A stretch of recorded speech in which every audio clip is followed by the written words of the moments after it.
rise to the flag salute. I pledge allegiance to the flag of the United States of America and to the republic for which it stands, one nation, under God, indivisible, with liberty and justice for all.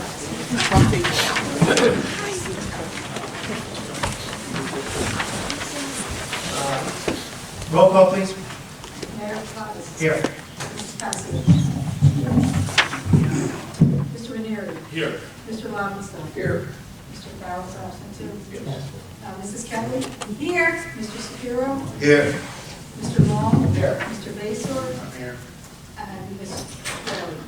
Here.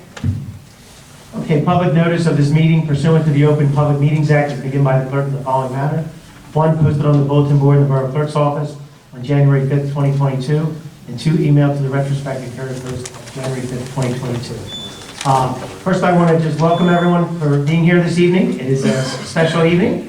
I have the honor, after council has to just do the resolution, we will be swearing in a new young man who's, we're very proud. I have some words to say when I come to it. At this point, let me start off with the resolution and get the business done. So Resolution 2233 is a resolution confirming 2022 appointments. It is in the Police Department, Darren Offerly, Police Officer, and in the Administration, Beth Miller, Deputy Municipal Clerk. Would someone like to make a motion? I'll make that motion. Motion by Ms. Kelly, second by Mr. Lobenstein. Roll call, please. Mrs. Kelly. Yes. Mr. Lobenstein. Yes. Mr. Runnemede. Yes. And Mr. Shapiro. Yes. 4 ayes, 2 absent. All right, the resolution is adopted. At this time, we're going to go with the swearing in. Mr. Offerly.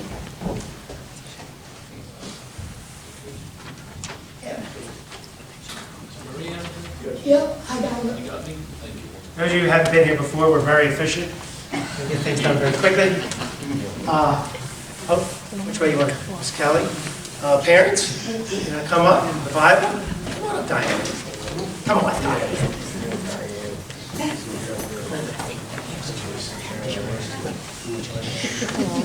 Okay. Before I get started, I'm going to say something very just briefly. You know, for all of you who don't know, Darren and I live on the same street. He's a little boy that, well, he was a little boy that I've known for a long time. So this is a great honor for me. So before I do it, I'm going to let you know that this is an honor for me. So, you know, I'm very proud of you. Mayor, you corrected things. It's a testament to your parents. Okay, repeat after me.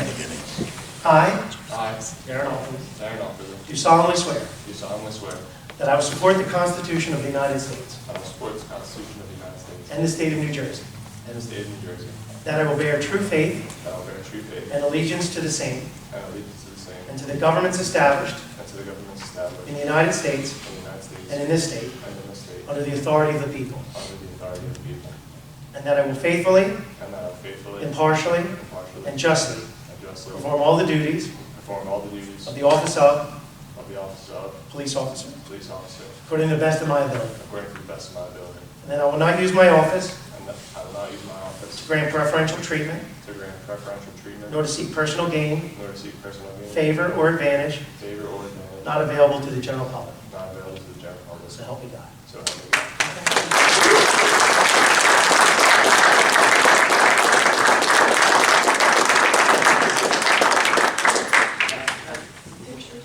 Mr. Yours? Terrific. Congratulations on this. This is wonderful. Congratulations.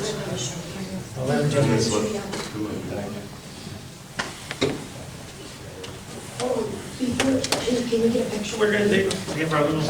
We have a picture that doesn't include the mayor. Okay, we'll do it afterwards. Maria is the unofficial mayor. Parents, what did I tell you? All right? That picture then doesn't include this meeting. Practice to get to how much Burns is referenced. All right, good evening. Thanks everybody for coming us up. I'll start introducing everybody. My name is Chief William Sampolsky. I became permanent chief on January 4th, so I'll get into my spiel, but first I'm going to start with the mayor, as we always do, to say a few words. So, you know, it's always says something about the people who come out to support the officers. new officer coming out, welcoming you to the police department. It's important, the support you get from the other officers, from the members of council.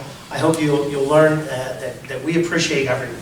Ms. Kelly, she'll get up and she'll make sure that's clear. But we work together. We want to work together. It is important for the elected officials and the police department to work side by side.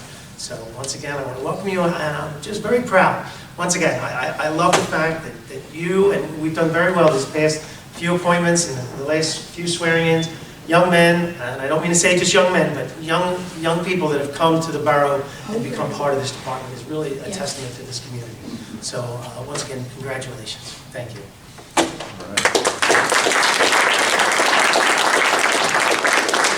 Now I have to introduce her, the face of public safety. This is our director. She has to be introduced like that.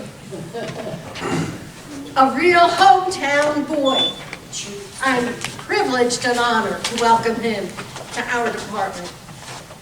I've known his father since his father was a little boy and got in trouble. But he straightened out pretty good, didn't you, Joe? But we always had a good time with the Orphans. It's a family that goes back traditionally many, many, many decades in this community. They were a large family and they contributed to the growth of this community. I have to honor the Aubrey family memory because this is how important they were to this community. I know it because I saw them as I matured and became more involved in the community. You couldn't turn around with someone who wasn't part of that family. Teachers, now we have a policeman. We had people dedicated, like Mr. Burt, to helping out Reimagine Runnemede and building those bridges in that community garden that we have over there at Runnemede Lake Park. That's the Orpley tradition, and he carries it on. He is the face of the Orpleys today. I love you, and you are going to be a wonderful policeman because you come from a tradition of wonderful family, and we honor that today by having you installed. And this is really, truly a great time for your family. So we honor you. We hope you do a great job, and I know you will. And welcome to our police department. These men are the best.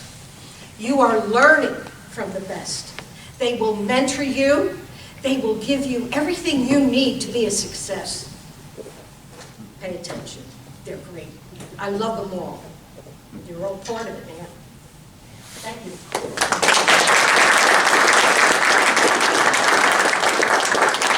Well, as I said, I'm Chief William Sampolsky. I've been here into my 26th year, and like I always start off by saying, I can't thank Mayor and Council enough. They're the best. If you hear me talk all the time, I always start off with that because it's what I believe in, and we couldn't get done the things that we get done in this town without this Mayor and Council. So it's every day. It's unheard of, and I appreciate them every single day. And then our officers, second to none, the best. I want to introduce a couple. Sergeant Olson's role with Darren he'll be his sergeant. He'll be assigned to Sergeant Olson's shift. We got Sergeant Burns here tonight. Patrolman Marchese will be his direct supervisor, his FTO, his training officer. So whatever Joe tells Darren to do, he's got to do for the 4 to 5 months. We have Sergeant Ortiz here, and we got Patrolman Amato. Just last year was a tough year, but with these officers, we survived. We lost 5 guys last year in a little department that's unheard of. 4 retirements and 1 transfer. So to me, you would think it would be rough, but with the guys that we have, these officers, we made it through. And we just rolled our sleeves up and got the job done. But like I said before, when you lose guys, sometimes you're like, but they retired. Now it gives me an opportunity as a new chief to build the department the way I want to build it. And what I look for is somebody that's dialed into this community, who has professionalism, who knows how to talk to people, and that's the main thing here, is you have to be in lockstep with your community. And the officers we have now, that's what they're big on. We do a lot of community events. just a little with Darren. You know, he went through the hard way. He what's called an alternate route. That means Darren had to go through all this and pay his way through the academy, which made him marketable to anybody in the state. Anybody could have hired Darren when he graduated. So we brought Darren in for an interview, and the first question I asked is, because to work here, for me to hire you, you have to eat, sleep, and breathe Runnemede, like I do. I love this place. And the first question I asked him is, how many people have you talked to? You know, I'm sure these other chiefs are coming from all over the state to come down, because alternate routes are like a golden ticket, because you don't have to pay for their training, they're already through. And he looked right in the interview and said to me, none, I only want to work in Runnemede. So he answered that question, and for me, I was like, wow, I mean, he only wants to work in Runnemede, so that means he wants to be here for 30 years. So, you know, with the officers we have here, we have a very young department. They're all hardworking. They all give the residents everything they have every single day. And like I said before a million times, they make me look good, and it's an honor to be their chief. And it's only going to be good for these young guys that are coming in. The last 4 guys, we got 4 guys now to replace the 5, and they're all Runnemede people. They all live in Runnemede. So you can't ask for anything better than that. They're going to really dig into this community. So I thank everybody for coming out. We got 1 more left to replace us at 5. We'll be looking at that in the future, but the last 4 guys we brought in, fantastic. And they got to go through an interview with these sergeants. It's just not my decision. It's a community decision. I want what's best for them guys, because when I'm long gone, I want them to be happy with the officers they have. So they have just as much stake in it as I do. So I thank everybody for coming. If you want to take pictures with Darren, we have what's called a picture room. It's right down the hallway, and we'll take a couple pictures, and everybody can go on their way. And I appreciate everybody for coming. Thank you very much.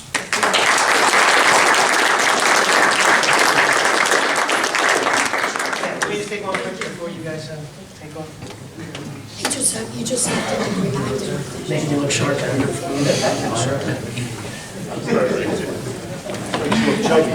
You know, I look a little chubby.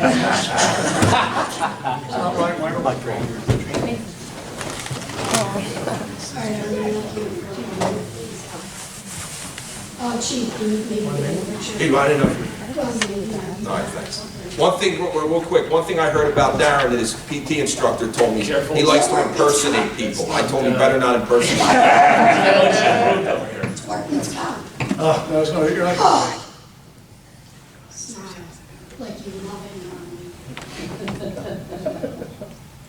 Thank you. Hold on, it's doing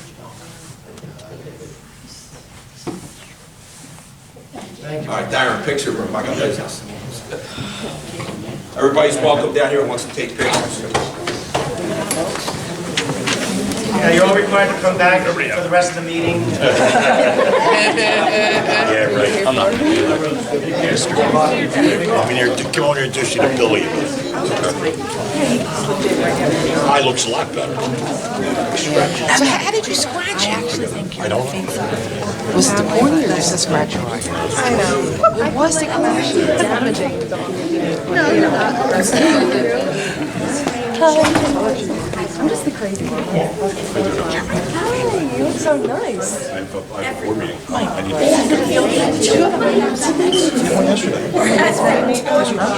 Just scratch your cornea or scratch it?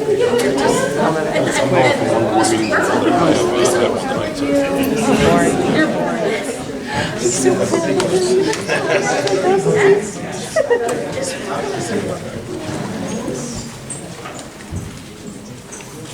So So like I said, everybody that you come to or touch, they're orphans. So I had to honor that tradition.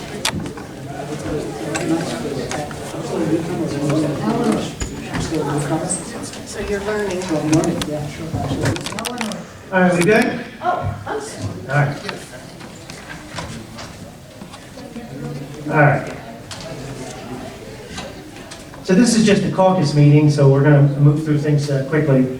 Let's move right on to Resolution 2234, is a resolution regulating the salaries of the employees of the Borough of Runnemede. We have a couple changes that everyone should be aware of. Ms. Miller, we just appointed her as the deputy clerk, and Ms. Convoy is doing some additional work. And I think we've all talked about this. I know you did talk on So without objection, would someone like to make a motion? I'll make that motion. I'll second that motion. All right, motion by Mr. Lobenstein, second by Ms. Kelly. Roll call, please. Mrs. Kelly. Yes. Mr. Lobenstein. Yes. Mr. Ranieri. Yes. And Mr. Shapiro. Yes. 4 ayes, 2 absent. Resolution 2235 is a resolution authorizing the purchase of a backhoe utilizing Sourcewell Co-op. This is through our ARP funding. Is that what we're using for this? Okay. I'll make a motion. Motion by Mr. Ranieri, second by Mr. Shapiro. Roll call, please. Mrs. Kelly. Yes. Mr. Lobenstein. Yes. Mr. Shapiro. And Yes. Mr. Ranieri. Yes. 4 ayes, 2 absent. All right, that resolution is adopted. New business discussion for the council meeting on March 1st. CDBG project description. I apologize, I didn't read your report. Did you have something in here? Well, Bob called me last week saying we were thinking about doing the 88 bathrooms at Harroway. So we have that, or we could resubmit the roads that we did last time, which was dead end, first, second, third. Do the roads? Okay, so just so everybody remembers, a while back, we have a requirement to update the bathrooms at our gym. But that would be a substantial project in the middle of all these things that we're doing right now. Everyone knows that CDBG we're rotating with other municipalities in the community, so roads aren't a great application, but it might be easy for next year, and then maybe the following year, we could maybe go for the bathrooms that are more prepared. So we want to just continue, reapply the same one? Is that an agreement? Okay. So we're doing roads. We're going to try to do roads, yeah, with the money that they give us. We'll do a resolution at the next meeting? Okay. Public hearing on ordinance 22, the cap ordinance. That's just the standard ordinance to exceed the cap for expenditures or appropriations. Ordinance amending the opt-out policy. Just so everyone is aware, we do incentivize employees if they take health insurance from another employer, if their spouse or they're able to get it somewhere else, we give them an incentive to do that. We're trying to follow the state rule where if the opt-out is us, you can't opt out of us to take us. So we're following the state's policy on that. So I think the solicitor does have that ready. I apologize, I didn't read it. I've been bad lately, so. I do, I try. So we'll make sure that's ready. Hazard mitigation plan, I'm not familiar with that one. That was something that Chucky. Oh, this is from the OEM, Yeah, okay. that's where OEM. Okay, so this has been, if it's been reviewed, we'll adopt that or at least approve it at the next meeting. Discussion of letter of support for the cannabis retailer, we're gonna do that tonight. Motor vehicle agreement, Chief, did you get a chance to look at that? I believe it's the exact same amount of money and the same hours. So to everyone, obviously the DMV in town requires full-time police officer presence for certain hours. They reimburse us for that cost. As long as it's okay, we'll sign that one. What was the reimbursement again this It's year? about $90,000. It covers their hours. And it actually basically reimbursed us enough to have a car there. So it actually works out for us. 90,000? And we put something in place so it'll be smooth. Yeah. Do you remember how much it I is? have it here, it's about 900 pages. Yeah, it's a lot. Is it 90, 94?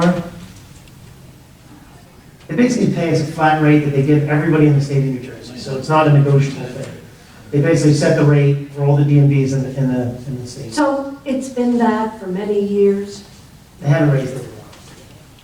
I'm always looking for little. We'll wait for one of the bigger towns to fight They it. did up it when they changed the hours, didn't they? They adjusted, yeah. I believe. They have it? Here it is.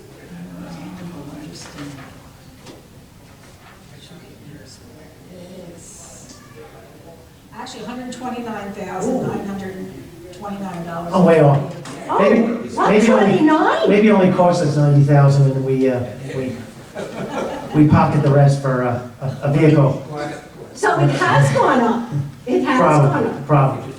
That's really nice. Okay. I can look at last year's. It doesn't matter. Yeah. They're giving us the money, we'll make it work. Temporary budget extension, this Australia, I think is, what are you going to now, 20% or what are we? We're going to fully extend it until the budget's out. Okay, fine. 2022 recreation grant, did we we're gonna do the VFW playground equipment. Why don't we do that? Yeah, so. Is that an agreement? It's a good one. So the VFW playground equipment. The only thing I just think when you're filling out that application, say we're gonna do more, because I think not just the equipment, I think we really need to do the fencing, signage. Maybe put some more seating there. seating, and maybe that rubber mulch would be great if we start doing that instead of this. Lighting? Lighting? Maybe lighting, that's a little tougher, Yeah. you know. How much is the grant? They give us 25, but we're allowed to double, we've never done this before, but Mr. Bayshore, we're allowed to ask for double application, we've never done that, right? I've seen Magnolia do it all the time. Maybe we could say for 25 for the playground and then 25 for the improvements, the safety improvements or something like that. Still, it's not the municipalities, like they have the Boy Scout troop or boys softball, or boys baseball or girls softball would apply, and Borough would apply, so it's like two separate entities out. Why don't we get the VFW to apply?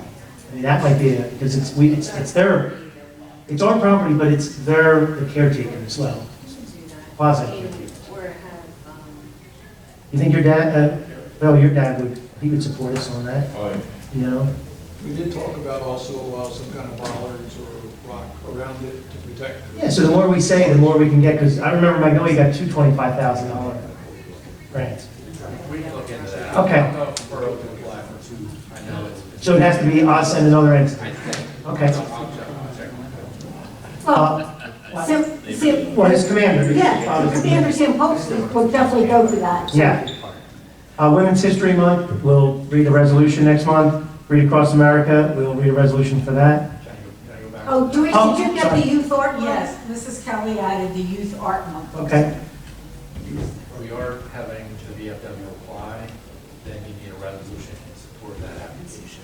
Okay. So you need two resolutions for that, one for you and one for. All right, we'll put it on for next month. I mean, it gets us a week, but we can get it done in a week. Is it a deadline? Is there a deadline? We need it for the next council meeting.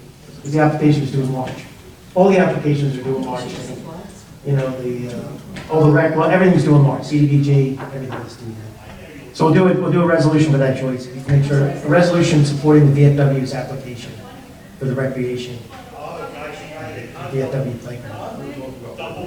Yeah, great. Today's Margaret Day. Yeah, we're not gonna celebrate. Retirement letter from the electrical inspector. We did receive a retirement letter from Mr. Convoy after 37 years. 37? Twice? It was 37 years. He's retiring in March 31st. The gentleman who's been working part-time for us, Mr. Laganello, he wants to work for us as a shared service with Brookline. So Brookline clerk's going to be sending over the shared service agreement. So we'll just be paying Brookline and they'll pay him for him coming and doing the inspections. And other than that, we'll go around the table. But I think what we'll do, since we have a guest here this evening, we're going to allow the cannabis application to come up. We want to move that microphone over. Just give us members of council received your email that showed all your paperwork. If you have other copies, that's great and prepared. Stephanie, I don't know your last name. I don't remember. Thomas. Ms. Thomas has sent a lot of emails, called me several times. She was making me work. That's why I didn't read the solicitor's emails.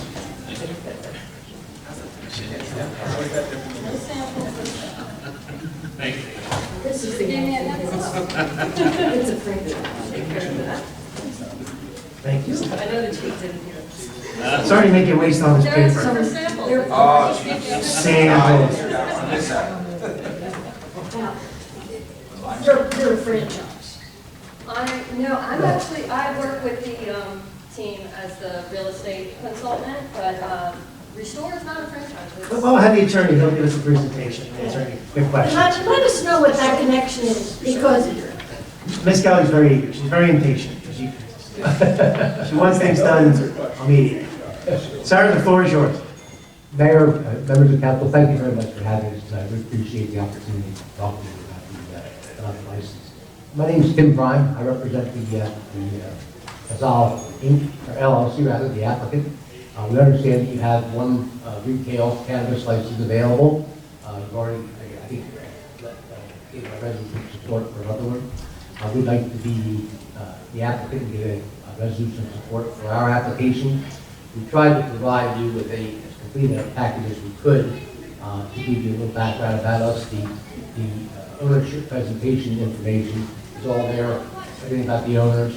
And call your attention to page 12, where it really focuses on the fact that we have 13 dispensaries. Our team, they operate 9 already. They have 4 more in the process of being opened. One of our owners, Michelle Patel, he's here. Michelle, just say hi. He's got a lot of cannabis experience. He's the lead person. We have a couple pharmacists on our team. We really believe we have a solid ownership team. Probably the best applicant I hope that you'll see for this license. A couple of things, just facts about the application. The site, we have the site under control. As you see, we gave you a copy of the letter of intent. We're going to pay over $1 million for this property. It's at 123 West Clemens Creek Road. The site is perfect for the dispensary. It's about 4,000 square feet. It has enough parking on site to meet the ordinance requirements. The 13 spots are required. It meets all of your distance, your separation requirements. It needs to be so far from a school or church or daycare. It meets all those ordinance requirements. That is, the chief is here tonight. We are very used to working with local law enforcement on our security issues. We do that all the time, and we look forward to working with your chief and the police on that, because we want to run a safe, clean, well-run operation. The parking, as I indicated, meets the ordinance. Setbacks meet the ordinance. The other conditional use standards relate to odor and other things. We are prepared to meet those. We have odor mitigation plans. We do it all the time. We believe this applicant meets everything that we want in your town for cannabis, a retail cannabis license. I want to introduce Steph just quickly, and Michelle, just to let them talk briefly about it, so the board wants to comment on the conversation. Just before anybody can answer, so obviously our ordinance, we're learning. We don't know how this is going to play out. But one of the big concerns I think that any municipality has, I know we have, is that there'll be an onslaught when the business opens up and things like that. Have you looked at any additional parking? Because one of the concerns we have is we expect you to be very successful. And we expect that success is going to give us a lot of phone calls yelling at us that there's a lot of cars and things like that. So if you want to answer that question, I know the property you're looking at has opportunity around it. And I'm not saying it's not part of our condition in no way, but I want you to be aware that it is a concern we all have. I think one of the exhibits that we gave you was at the adjacent parking lot that's available, I think, and we're exploring that. Okay. Michelle, you want to? Yes, I don't want to misrepresent anything. No. Stephanie from Seward, yeah. Hi, I'm Stephanie Thomas. I work with the team for their real estate search, and we did notice that there is a vacant grassy lot next to that parcel, and found out that it's owned by the Adelphia Restaurant, Philly Diner.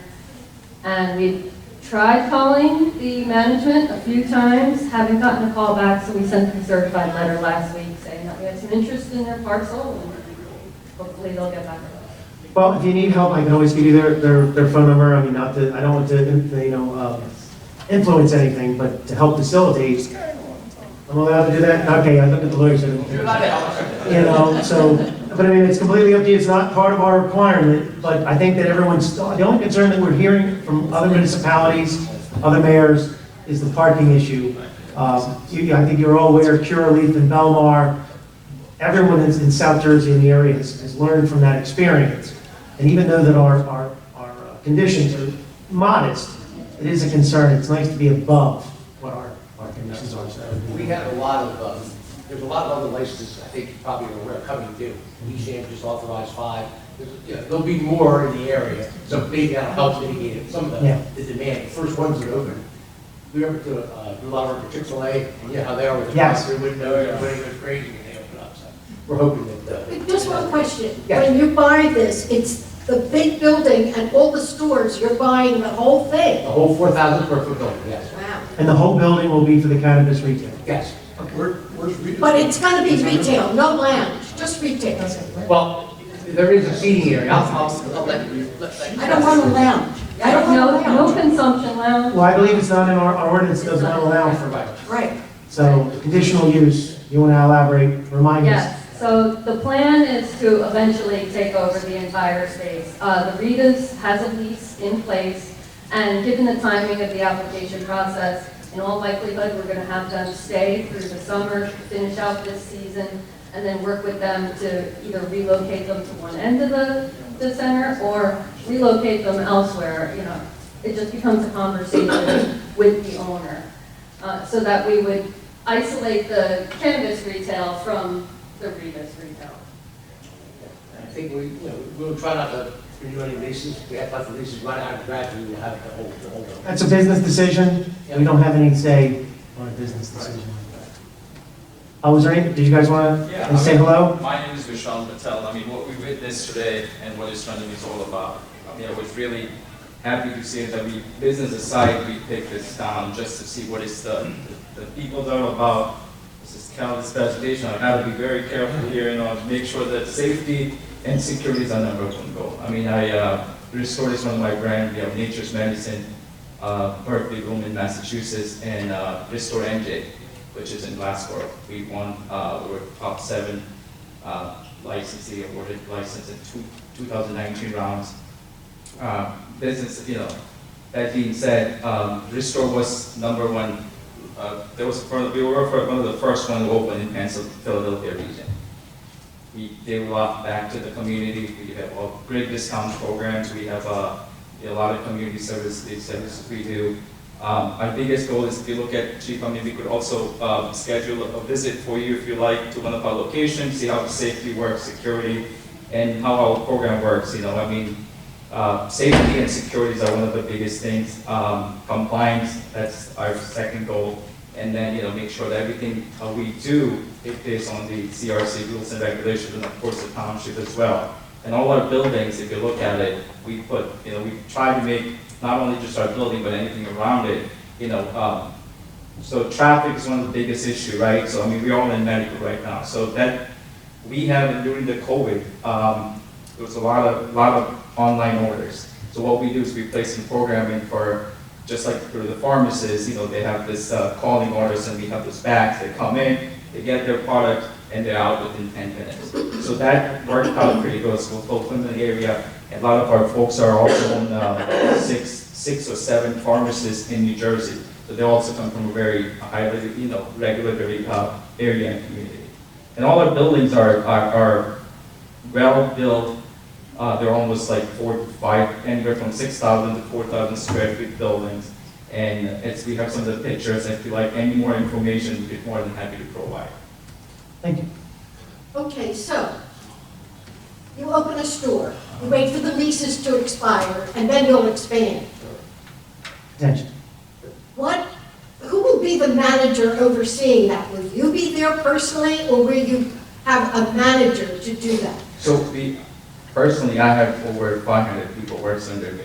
We have a team of district managers, compliance officers, security, and everything else, right? So who will be there?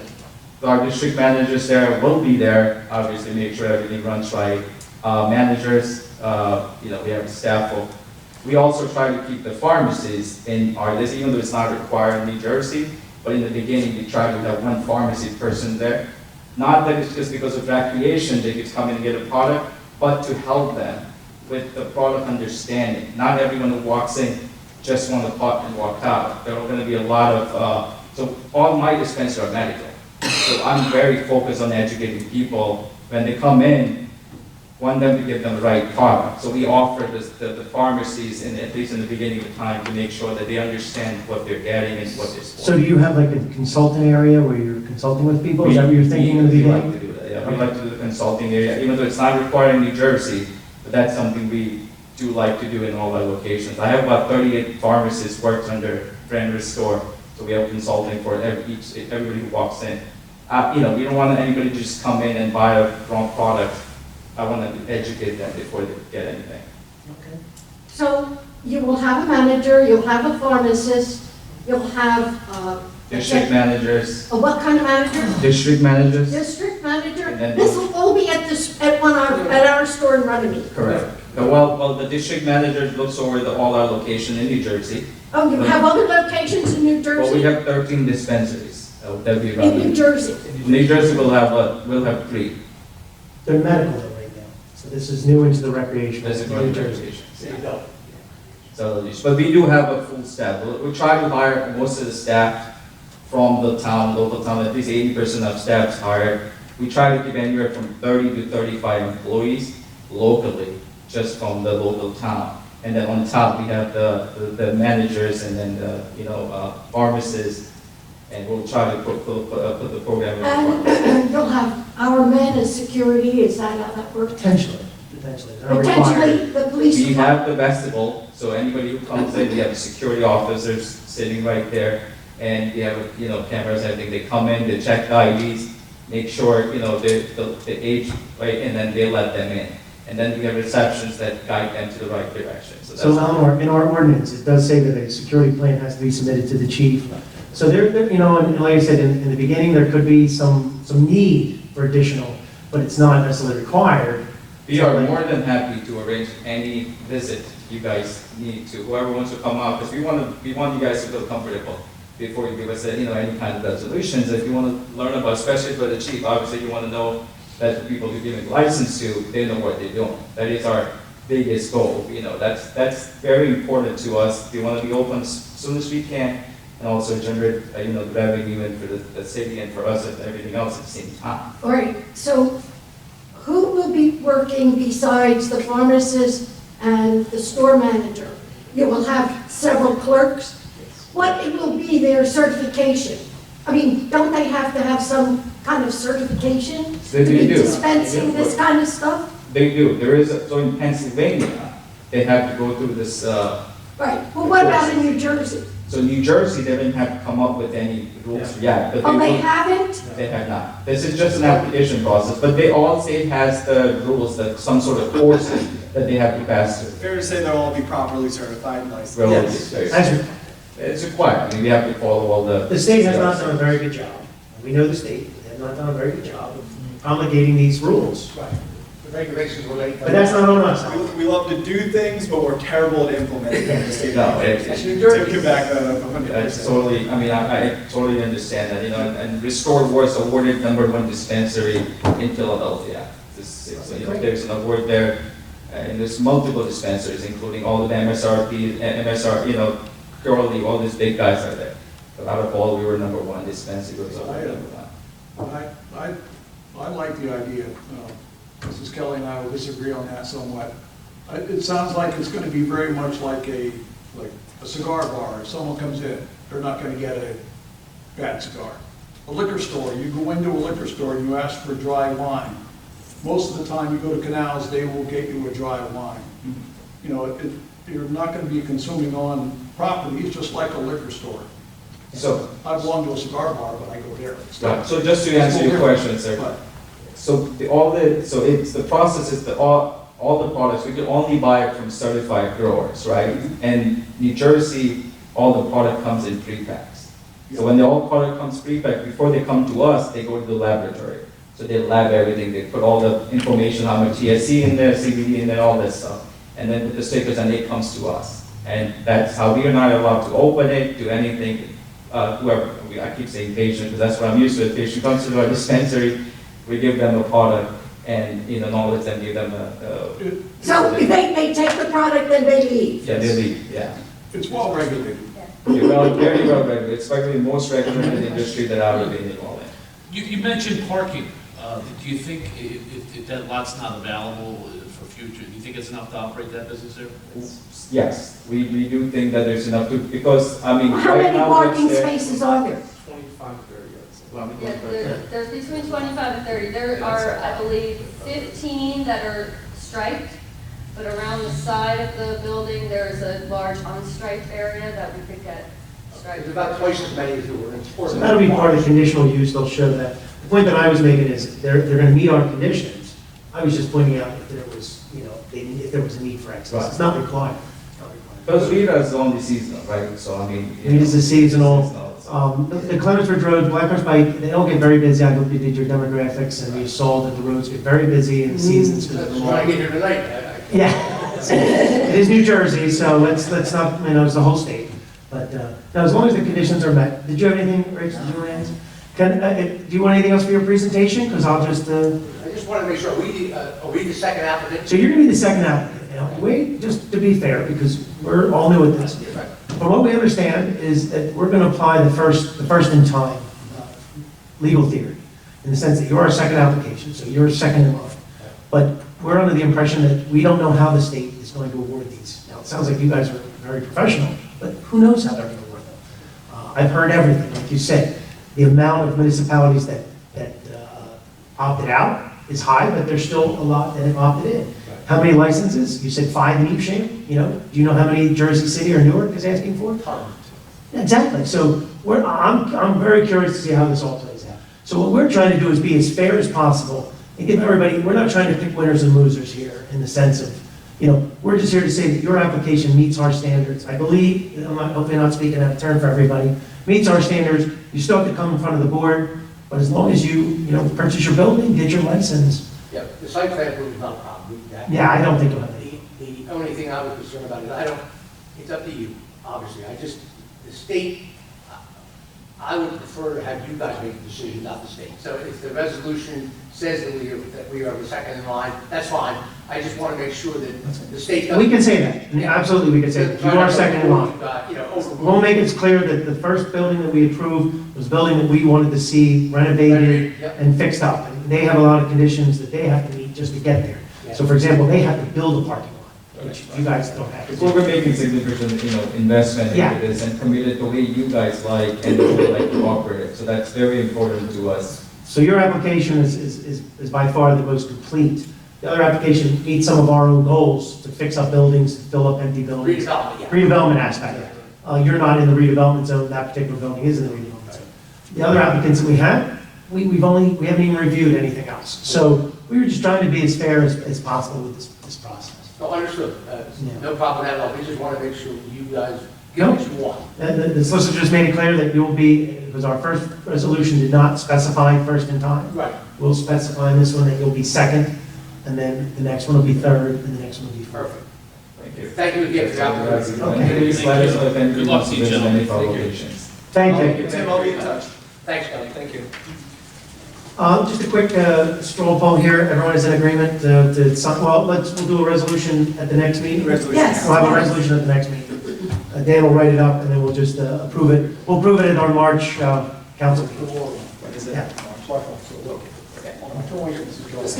It's next week, March 1? Yes.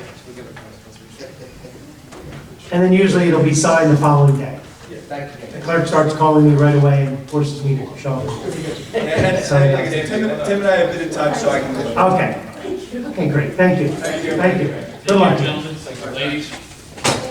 Bye-bye. Of course, if there's any questions, feel free to reach out. Thank you. And if you want to set up a tour as well. Take care. It might be interesting to go down to Glassboro, but that's medical. I think retail's gonna be a different animal. Give us an overall sense. Of the way they qualify people. Deptford has a medical one too, but I don't know what the name of it is. I mean, if you saw the Denver chief, you know what he's done over there. But they're not open yet. I don't know, the sign is up on the building. Want to be open for retail too? So what we've offered, just everyone's, Mr. Ringery, we had 2 recreational applications, up to 2. Now remember, we might get 0. We might get 1. I mean, let's be clear, the state of New Jersey regulates how many licenses are issued. We then said for the additional licenses, if any were asked for in the industrial zone, if someone wanted to rent warehouse space or if someone wanted to do. How many applications do we have for retail? We only have 2, but I think there was something else dropped off to Ms. Tinto today. But we haven't even opened it. It was just dropped off. Is that also retail? It is retail, right? Yeah, so I haven't seen it, only Joyce saw it so far. Did they just get one copy? That's all. Did they do it electronically? It now, it appeared in my office today. Nothing electronic or? No. I can call. Did they leave contact information? Yeah, there is, there's a letter. Maybe we can ask them for an electronic copy. That's a mistake, isn't it? On getting electronic. Well, I mean, you can see different levels. I mean, this is these guys are at a different level. Yeah. Yeah.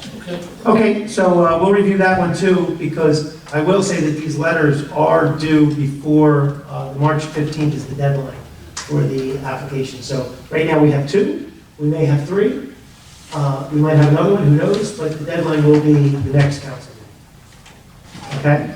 Want to go around the room first, and then we'll open it up for discussion. Who wants to, we'll go this way. You want to go, Mr. Lobenstein? You have anything?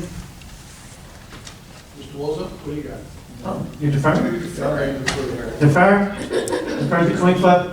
Mr. Wozo, take the microphone. What do you got for us?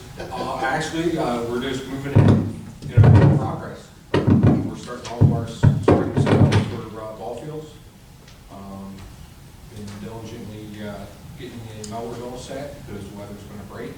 But next week you'll see a lot of work on the battlefields itself. We've been doing painting inside of some areas and touch up carpenter work here and there, just to stay moving with that stuff, trying to get the list down smaller and smaller. Pothole patching is ongoing. Leaf collection, yard waste ongoing. We had a lot from the storm itself. It's not. So that was the question I had for you. I was thinking about yard waste, and I was thinking about our fuel costs and things like that.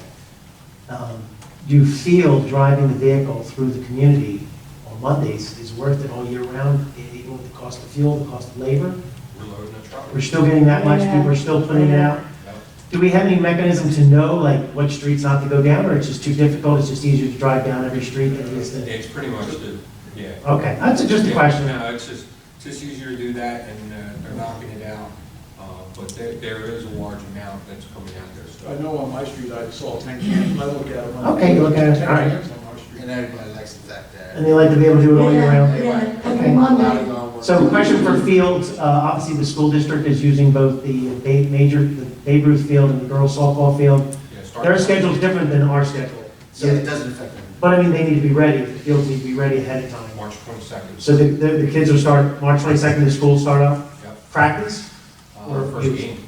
So they might be practicing earlier than that. Yes. Are you gonna be putting in a trench again this year before the season starts? Actually, yes, we got to do the water line, but it's in front of the field house. So The water line broke? yeah. Ooh. No, I'm talking that softball field. So I was just making us aware of that, because every year we run into similar issues, and that's one to be prepared for the youth. And I do want to suggest, I don't see anybody from the school board here, but there was a suggestion that the school board maybe should help out the girls softball and the RY for the maintenance of their fields, because they're using it. We don't ask anything from the schools, but the two other organizations, maybe they could be helpful in some ways. Think about it. Well, I go to the school board every month. Well, it's Rich, but I mean, you are, and I've actually talked to one board member. Sean, did you I didn't talk? talk to Sean, but my point though is like, they need a scoreboard at the Babe Ruth field. Both organizations have costs for their utilities and things like that. We should talk. So there might be, even if it was a small stipend that went for use directly to the board. And Sean will make sure that. You see what I'm saying? No offset. If you say, look, the electric bill's $1,000 a year, maybe the school pays that. If you talk with him, I'll bring it up in front of the board when I do it. And then the one last thing, the court office. Right. Because I'm gonna start forwarding phone calls from What? Wednesday court office, door meeting. If you want me to, I can move it on Saturday. Go right ahead. You know, I'll just bill you for it. Or I'll, Go right ahead. I'll take your dump truck away from you. Take it. You know, I mean, I could cut a door in 10 minutes with your reciprocal saw. Enjoy the staff watching and micromanaging. You know, well, why don't we have the guys come in on Saturday? If that's the way to do it. To do what? So the court, Do what? the court is expanding, and they need the old office that was the code enforcement's office. Right. So the one door gets closed, another door gets put in. So the door is just simply being moved. And we're just trying to get it done before court. I don't know if court's ever going to go back to normal session again. I think they're going to have a hybrid for forever, right? You think it'll never go back to 100 people. Today started in-person courts in Magnolia, so I'm assuming running. Did they have a full? It's not going to be the cattle call where you were stuffed in the way it would be is every seat would be full. There would be a line outside. It would be a mess. Those days are over? Those days are over. You will see some degree. Let's get it done.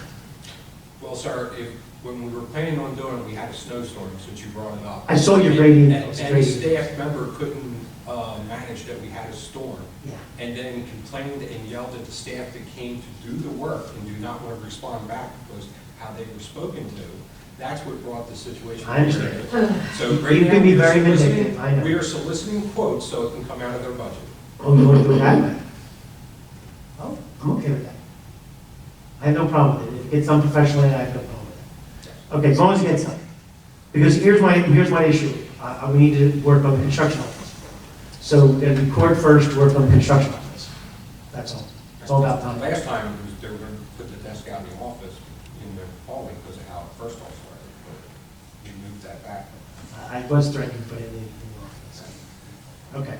I have nothing else for Mr. Wilson. Anything else, Mr. Wilson? That's all I have. Okay. We had a meeting a couple weeks ago. What? This is the way it's talking Mr. Ranieri. Oh, okay, thank you.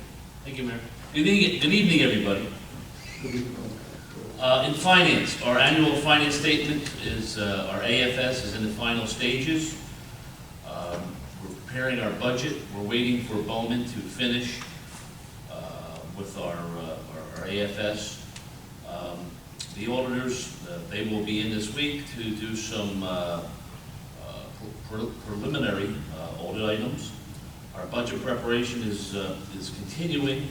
Until we get the AFS back, we're not able to put our budget together, our 2022 budget. And we're looking probably at the end of this week, we should have all this done. And maybe next week, we'll be able to start working towards completing our budget. Shelley, is that about right? Be able to put together a little bit of the finer draft than we can do right now. And what's the date for the introduction of the budget? What's our deadline on that? Our target date, at least my anticipated target, is our April meeting. Introduction. If everyone cooperates. But that's my goal. You know, I really would appreciate it if you people would use the mic. Oh, just we have people in here, and nobody can hear what you're saying. Okay. Please, all we do is mention it. Okay. Sorry about that.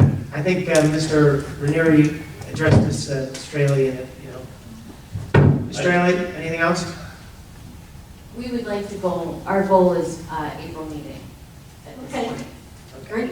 And as soon as we're done with the AFS, and we will have an idea of what kind of tax rate we're going to be looking at. And that's what we're interested in finding out, what kind of tax increases we're going to have. Well, the surplus, we did get our surplus numbers, right?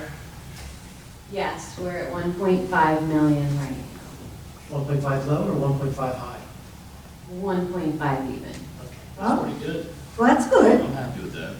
Me too. I'm very happy. Yeah, I'm very happy. Okay, that's about it in finance. We'll have more information next time I'll be talking about it, next time we get together. I want to talk about a few other things. Green Team's website is up and running. That's we got a grant for that last year, and that is now up and running. It's runnemedgreenteam.com. So it's separate from the borough's website? Yeah, Does it link to the borough's website? No, that's our next step. We have to link it. We'll go to Joyce Media. We'll get that done. I'll be talking to Joyce about that soon, so we can make that happen. Great. And we're starting to post a lot of things that we need to have on there for our sustainable programming and some points, plus also educational information. So check it out. It's not complete, but a lot of our members' profiles are on there, things of that nature. Very excited about that. Solar. I've got my second bid on the solar for Harry Williams building. Just to put it out there, I was telling the mayor, I just gave him a proposal. That building, it has to be physically looked at, but one of the proposals we have, we can put enough panels on that new roof to not only take care of the library, the auditorium, and the senior room, the women's club, but also enough panels to do 50 to 70% of this building. And it's called Virtual Aggregate Program. We qualify for it. That's something we're considering doing. We're gathering information. We're going to have 3 or 4 proposals, and then we'll make a decision that makes sense. But it's an amazing decision because it's one of the only investments we can make that not only pays for itself, but it's going to kick back a ton of money. The lifetime of the panels, I believe, and I don't want to do it until I really haven't had a chance to study completely, but I do believe that we're going to net $1 million on top of it paying for itself, the lifetime of the panels. That's a pretty good investment. Yeah. It's a no-brainer, right? We just got to try to find and I do believe in that proposal there's options for funding as well. And John, it's 16,000. It's 16,000 a month for bill. And it'll be down. That's the low end. That's the But it'll go to $800 a month once we get the installation. Approximately, Yeah. That is a huge saving just Yeah, right there. it's just something we have to do, should do, and will do. So we're all set with that. Also, I have a question. Harry and the mayor, reimagine Runnemede, the Green Team, we're really putting a lot of work into this. Reimagine Runnemede, Green Team, two separate entities. They right? are, but most of the people cross over. Okay. And we have an opportunity to, Ken had brought it to our attention. Hamilton's having a festival. Let me just take a look at this. I'm gonna find my notes. But they're March having- 17th. March 17th, and it's a St. Patty's Parade, I believe. We thought it would be a great idea if we could get, just to spoil us. We're all gonna go up there, we're gonna try to get up there and enjoy the parade. Ken, if you wanna talk about it, you can, but I'm just asking, is there any chance that we can pay the bus driver or pay the overhead for the bus? Not just this particular time, but any other things that we have to do between the Green Team or Reimagine Runnemede? Could we do that? I know the Green Team is an entity of the borough, so that may be an easier transition to shuttle the Green Team somewhere. But could we do it legally? That's all I want to know. Like Reimagine Runnemede, if we pay the overhead to get everybody together on one bus to an event? Well, Reimagine Runnemede is a separate entity altogether. I just said that. The Green Team, you're saying that they need transportation to go No, places? this particular one is Reimagine Runnemede. What I'm asking you is, I know it would probably be easier to have the Green Team. We've done it before. We've taken trips to some other communities. The Green Team has, the shuttle bus. Is there any way that we could? I'm not familiar with that. I don't remember the Green We Team. did. I forget where it was, but it was. Do you remember the bus being used for a function like that? Well, what's the reason? So let me just remind everybody. Council, in part of our pay, we get either a stipend or a cell phone. And in part of our pay, we do get basically, instead of turning in receipts, we got basically an amount of money, a fixed amount of money to reimburse ourselves for going places. So are you saying that these are not just council members, these are volunteers that we need to send somewhere? We don't need to. I'm just saying, they're Runnemede residents, they're part of Reimagine Runnemede. And you want to bring them all together instead of driving separate vehicles? I'm looking at renting a bus, but, How many people are we talking about? You are, okay. As many as we can fit on the bus, I guess. 18. The issue is the schedule of if the driver's available. Right. We only have one person. And it would probably be on the weekends, right? No, it's St. Patty's Day. Okay, matter of fact, the bus is going out of service the 29th, actually next week, for service, and that we don't know how long it's going to be down. So, Gotta go to home. I mean, the bus can be used for So aside summer from that events. situation, we could do We it could if use we the give bus. the driver. Yeah. If we talk to the driver and he's available, The various, Mary Youth and Council's used it, the seniors have used it, we've used it. I remember the. I can't have, but it was a long time You ago. probably- okay. 5 years ago, we went. Okay. Yeah, I don't remember. And I don't think, as long as it's a borough bus driver, I don't think there's a problem with it. Oh, yeah, okay. As long as it's a borough bus driver. Right. But there would be a cost to it, but we could pay for it through whatever. Reimagine Runnemede could pay that overhead, or whoever used it, or if it's not necessary. Well, there is some funding for sustainable. I think we have a little budget for sustainable. Do we have any budget for sustainable? So. We have it in the art, we have an art So budget. the only challenge is, there's no shortage challenge. The only challenge. We own the bus. So the only challenge we have is getting the bus driver. He's got to be a Class A, is it Class A or Class B, whatever it is? Class B with passenger. So if we had an adventure we want to do, we could plan it early enough that we could approach the driver and say, hey, can you keep this day clear? And then we'd be good to go, right? Yeah. Okay, good to know. Thank you. I think the bus could be used for any of those kind of Well, events. while Any we're event talking that does about it, any event. Would it be, can we utilize the bus if it was organized well ahead of time to take some of the children from Triton to, I think, didn't Rochelle want to? Yes, in have a April field and trip May. To Green Acres. We want to bring the kids to Green Acres. During the day in school. Get them out and do some different things with them. I mean, if the bus is available, if the driver's available, if the school allows the students to leave the school, but if it's our activity, it's under the auspices of the borough. I'm just glad to hear If that. it's under the auspices of the borough, it's not, I don't believe it's a problem, correct? Well, Anything that's under it's us. actually Reimagine Runnemede. But it could be partnered with the Green Team, is what he's saying. Oh, yeah, I see what you mean. Yep, okay. He's Very partnering good. with the Green Team. We'll figure it out. That works. Thank you. Let me just make sure that was it. I think that was it. The bus holds about 17 people. I think it's 17, right? All right. Or is that with the handicap? The rest is progress. 18 and then the handicap. 18, and then there's a handicap area, and then the driver, right? Couple more crates, Okay. coolers. Okay, last month I received a wonderful message from Captain Dan Murray. The Runnemede police officers have completed their training course and requirements, and he wanted to let me know that the officers shoot from 1 yard out to 25 yards, and they have an average score 91.6% accuracy. And how much? That's 55 hits out of 60 shots. And previous to Captain Murray taking over this regiment, the expert training skills that they had at that point in time was 88.6. So it's improved greatly. The new Glock handguns purchased this year, and the expert training skills of Patrolman, he's not here, Joe Marchese, have greatly improved our scores. So from 88.6 to 91.6. Very impressive. Very impressive. I just wanted to make a comment about that, because you know, when you buy this new equipment all the time, you wonder if it's really going to help. Is it going to be a better gun? Is it going to be more accurate?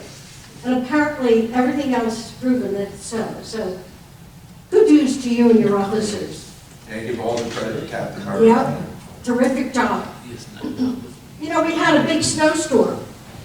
And I want to say kudos also to our fire department. And these volunteers, our fire department is volunteers, okay, the fire company. During that snowstorm of 2 days. Excuse me, the fire department is a paid staff. The fire company is the volunteers. We know that.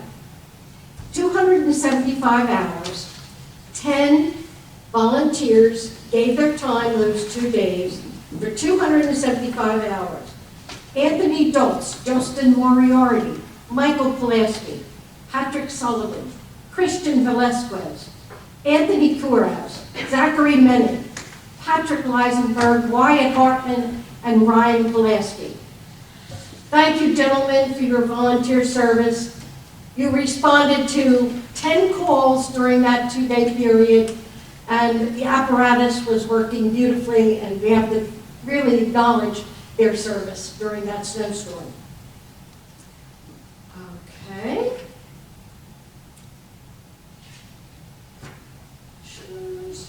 Core training. We talked about the core training at the last, so everybody knows that's coming up. I think they've already started to send some emails.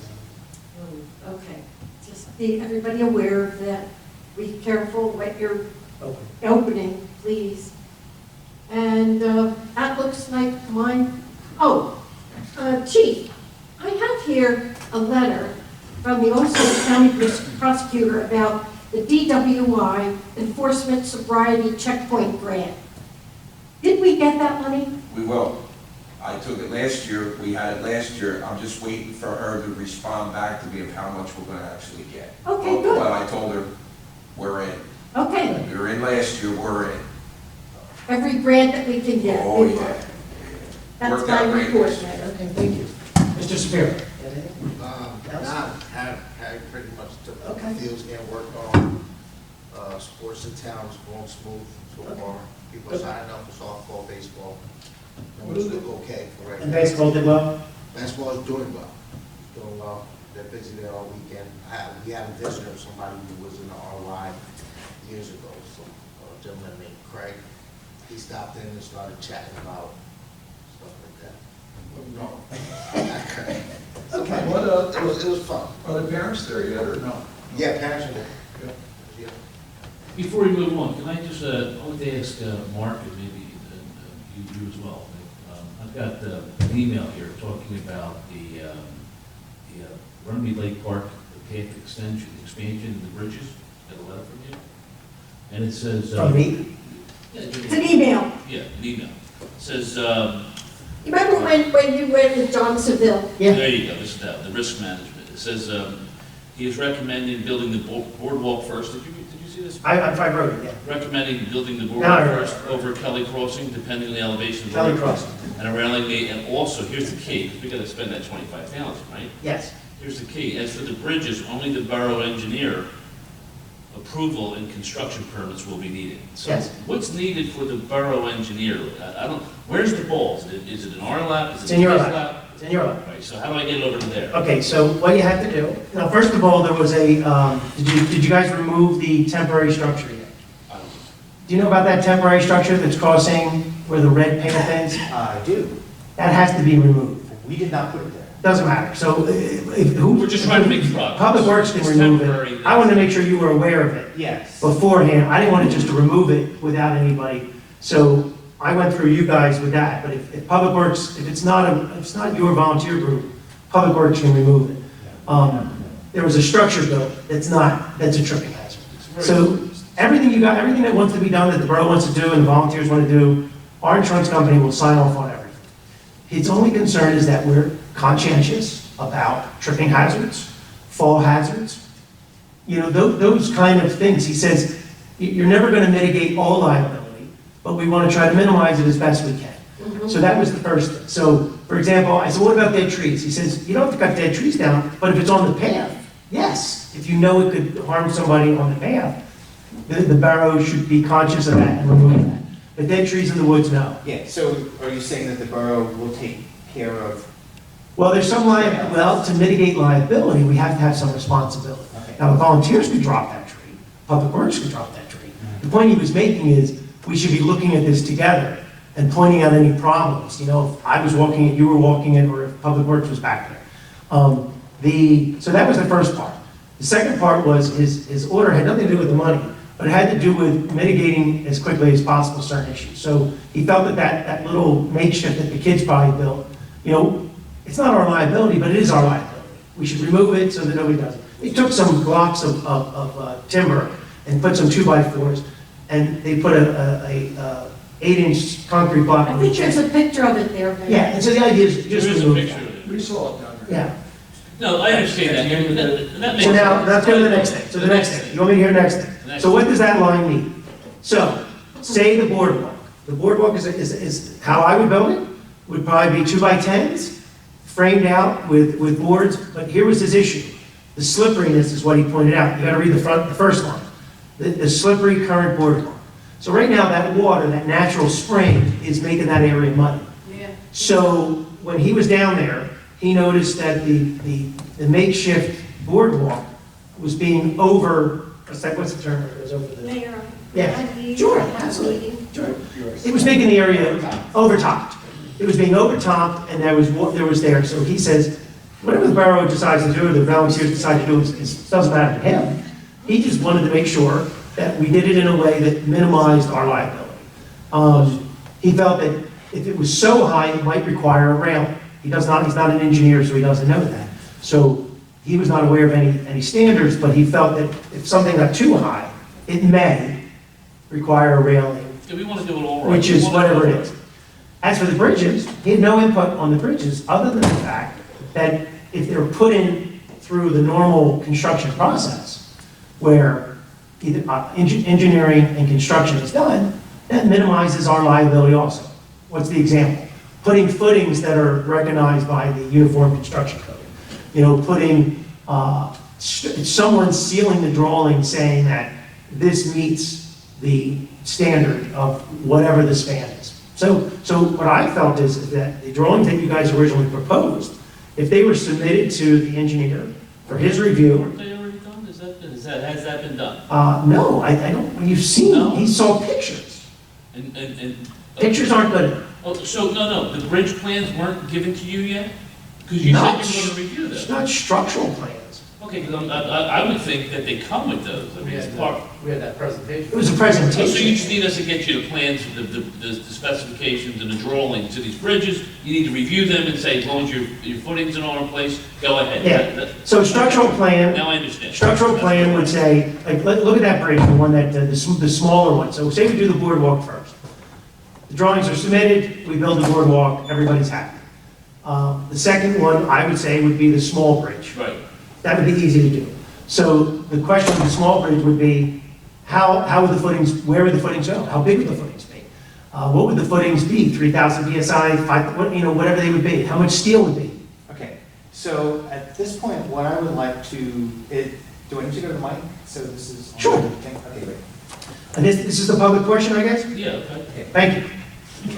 Anytime. Hi, this is Kenneth Lee. I'm a resident of Runnemede. I live at 12 Washington Avenue. And I'm also the president of Reimagine Runnemede. We're a nonprofit citizen group. We have taken, our volunteers have been going into Runnemede Lake Park and clearing and looking, helping to restore the historic nature trail that was there, that was created back in the 60s. At that time, there were 8 little bridges that crossed through that. Ken, we're aware of that. Yeah. If you want to get to the structure of the bridges. Okay. Yeah, I'm just trying to get to the point because it's still foggy where we at, and what I now know is that in the So anyway, we approached the borough, we asked if there was money available for a grant. We were told that there's $25,000.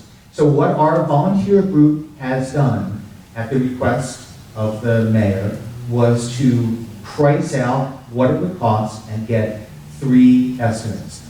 We have done that and we're supplying it back to the borough and we're waiting for the borough to take the next step and actually build the bridges. Okay. Our volunteer group cannot build the bridges. Okay, we were, the presentation, Ken, that we got was that the volunteers were building the bridges. Yeah, I didn't know this. No. That's fine. We were willing to Ken, organize and do it, but Russ's presentation, unless I'm wrong, Russ's presentation made it sound like they, the volunteers, were going to be, Mr. White's name was mentioned many, many times, saying that he was going to dig footings and pour footings and do all this kind of stuff. Yeah, we're willing now you're to saying something the organize. exact opposite. We're willing to organize a group of volunteers, but it looks like we need the borough to say, this is, if, from what I understand, Reimagine Runnemede is not in control of the 25,000. So because of that, we can't buy the materials, set a date for when the volunteers will be there,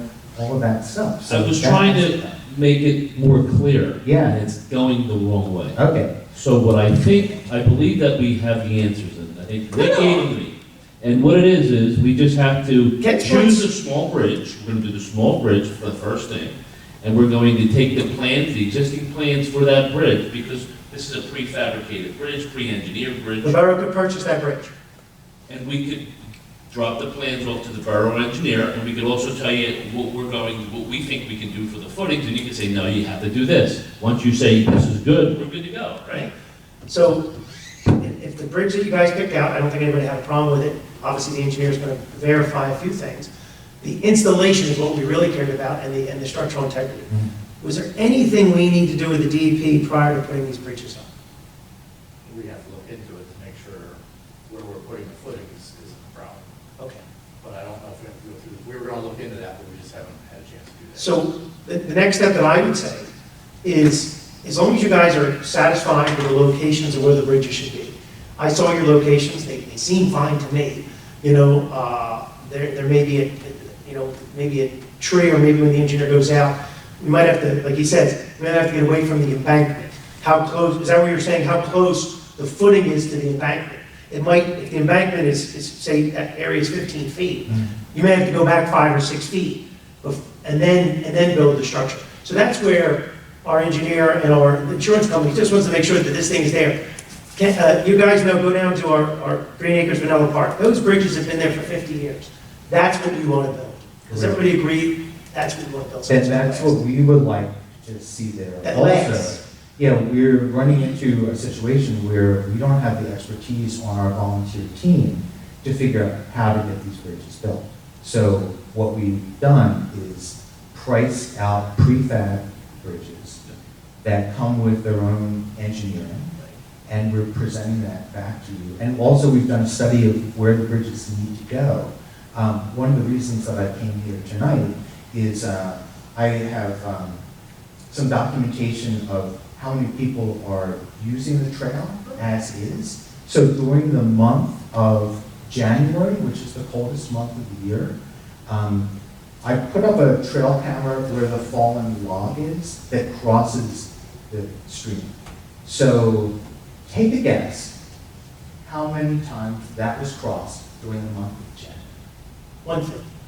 It was really close. It was 128 times. I was there. The councilman from Magnolia was there. His daughter was there. So, I saw people down there. So, Ken, whatever you're doing to market it, I will argue that marketing is an amazing thing. The fact that people are finding it is amazing to me. And so whatever you're doing and whatever we're doing, so I think it is social media. I think that's all you're doing. It works. Social media has gotten people out there. It's They nature, know it's about a it. great thing for the Yeah. community. But what I'm hearing though is, and I think, John, if you don't want us to do this, I believe the next step should be is that the borough engineer should review the locations that the committee has picked. Well, just the bridges we're talking about. The two bridges and the boardwalk boardwalk. area. I think the borough engineer should take either the drawings that you've provided or modify those drawings and have not just the drawings of the bridges, but how they'll be installed. And at that point, we attack it. I would argue that the volunteers should be able to do the boardwalk where the borough could pay for all the wood. Harry could buy all the wood. It would be charged towards the grant. He could drop it off at the site, and then the volunteers could work one day and get it done. Per the drawings, you know, and showing how the water would go underneath this. That's the biggest problem, is the water is smashing into the existing structure. Yeah, it's theoretically possible that one area where you're speaking of could be dug out. And then You know, like. a little bit of corrugated pipe would be a simple solution, potentially. And then, As far as the two bridges, I'll get back in touch with Russ. Russ and I will put a little plan together, get the information, and get it tomorrow. well, and Russ's donation that he wants to make, I think the borough should accept it. I think the borough should say that hopefully the small bridge will get that done next. I just want to build a bridge that's going to last for 50 years. Because I don't want to happen what happened when it was done in the 60s to happen again. Right. We don't want to lose it. And I think, Well, that's because it's, I don't know at what point that park stopped being maintained. I don't know. But for some reason it was. So that's kind of what, you know, any structure that goes in. So just so they'll that be we're maintenance. clear, the ball's back in our court, Well, Russ and yeah. myself and the organization, we're getting. No. I'd say the opposite. The ball is in the engineer's court. But he has to get the bridge plans. I believe he had a preliminary drawing, but I think he may need to visit. You got the photos. What do you need, Mark? Let's stop believing stuff. What do you need? I thought the first thing was boardwalk. Yes, but if you're going to go down there, you should review the two crossings. They're marked out. And I think, because my point is, if you go look at the two crossings, you may say to the volunteers, let's move it 5 feet. Let's move it 10 feet, because of your knowledge of how we would structure it. My argument to the DEP is going to be, is that there were existing bridges there. We have proof that there were existing bridges there. There are structures that were there. The only issue is, we're moving the bridges from the original crossings because of just nature has changed the crossings. So I don't have a problem with asking for forgiveness, but at the same time, we need the DEP for many things. I have no problem submitting an So who's application. got the ball? The engineer has the ball. He doesn't need plans from us? If you want to forward him everything you have, Well, just the bridges. on everything you have. Okay, that's what we'll do. Good? Sure. All right, there we go. And then the only thing I might ask is, Mr. Baser, would you like to meet down there one day with either Mr. Leap or Mr. Ranieri? At some point. But with these bridges, we also need to get Jeff involved, because I believe that the bridges down at Green Acres, we had to modify because they didn't want horizontal rails. Public Works had to solve it. That was part of the spindles were put in afterwards. So that was a requirement. John is sending over a letter, and Mrs. Kelly's not I here. saw on the presentation. Were horizontal. rails. Mr. Seville did say that he will send over his bare minimum, but he also said that your standard should exceed the JIF standard. Like if you have spindles every 4 inches, that should exceed it. He did say if there's a horizontal, because there's different criteria for woods as there is for people's homes. So I think he's going to send over and say you can put a horizontal, as long as it can handle 250 pounds. He came up with some number that the horizontal had to be a minimum of 36 inches with a horizontal rail that could handle 200 pounds of pressure. But I don't know all the regulations. Yeah. But down in Green Acres, it was is that it was climbable, somebody could climb horizontal rails and fall over. Well, That's why they want- Joyce is going to send him another email and ask for John's letter, because he has not sent us his final letter. What I wrote is just from my conversation with him. He was supposed to, and I think he said he was, John will be sending us his recommendations on this project, third line. And his only concerns are to minimize the borough's exposure. So that's very, I wrote every word, I thought about every word before I wrote it down. Good job. Yeah, you only picked out one sentence. Sorry to be contested. Send me everything you have. I will, that's great. Thank you, Mayor, I appreciate that. And one more thing, today, we had our first business organization meeting with a few of the businesses in town. Thanks for inviting me. I think we did. No, you didn't. You, apparently, you were invited. By who? I thought Kathy reached out, or John. Well, they were supposed to. Nobody invited me. Thank you. Wow. Appreciate It was it. very small, it was very small. Somebody other than John was supposed to let you know. Listen, no, it was. Kathy was supposed to, our bad, but listen, it wasn't a huge meeting, it was only like 5 pieces. John apologized for you not being at the meeting. Were you at the meeting? I was at the meeting. So Who's far, in his place? 3 out of the 5 are members of the Runnemede Imagination and the Green Team. Well- So I really didn't miss a lot of business owners. It was just a start. It was just No, John apologized to the business owners that showed up. Which business owners showed up? the representation. We'll send you the Gabrielle minutes. From the Philly Diner, she loves you. She was praising you. She's probably wondering why I wasn't there. She was. Yeah. Who else showed up? What's the new? My neighbor, Mike Mentz. Yeah. Mike Mentz? His name. My neighbor. And the cop, the. Oh, Gordon, oh, good. Yeah. He was there. Well, just to be clear, we sent a letter out to every single business in town, asking them that we wanted to help facilitate a business organization that is non-political. I don't believe you or me really should be there, other than to help. That's all we're trying to do, and to facilitate businesses getting together. And we want to be to talk. so many.